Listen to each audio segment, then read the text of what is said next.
నమస్తే మిత్రులారా, నేను మీ శ్రీనివాస్ చౌహాన్ అడ్వకేట్. మిత్రులారా, ఒక కేసులోని విషయం ఏంటి అంటే, ఒక వ్యక్తికి వారసత్వంగా వచ్చిన ఆస్తి ఉంది. అతను మ్యారేజ్ చేసుకున్న తర్వాత పిల్లలు పుట్టక ముందే చనిపోయినాడు. అతను చనిపోయిన తర్వాత అతని పేరు మీద ఉన్నటువంటి ఆస్తి ఏదైతే ఉందో ఆ ఆస్తి మొదటి లీగల్ ఎయిర్ అయినటువంటి భార్యకు సంక్రమించింది. భార్య ఆ ఆస్తిని తన పేరు మీద విరాసత్ కింద నమోదు చేయించుకొని వేరే వ్యక్తిని వివాహం చేసుకొని వెళ్ళిపోయింది.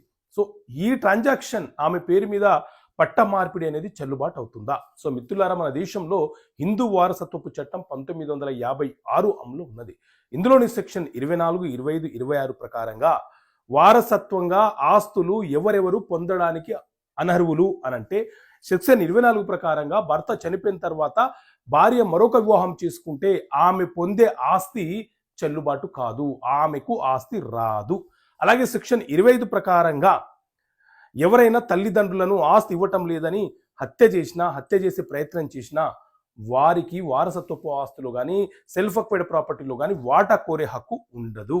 అదేవిధంగా సెక్షన్ 26 ఏం చెప్తుంది అంటే, ఎవరైనా హిందూ మతంలో నుంచి వేరే మతంలోకి మారితే వారికి హిందూ సాంప్రదాయం ప్రకారంగా, హిందూ వారసత్వపు చట్టం ప్రకారంగా వారసత్వపు ఆస్తిలో వాటా కోరే హక్కు కలిగి ఉండరని ఈ సెక్షన్లు, ఈ చట్టం చాలా స్పష్టంగా వివరణ ఇస్తుంది.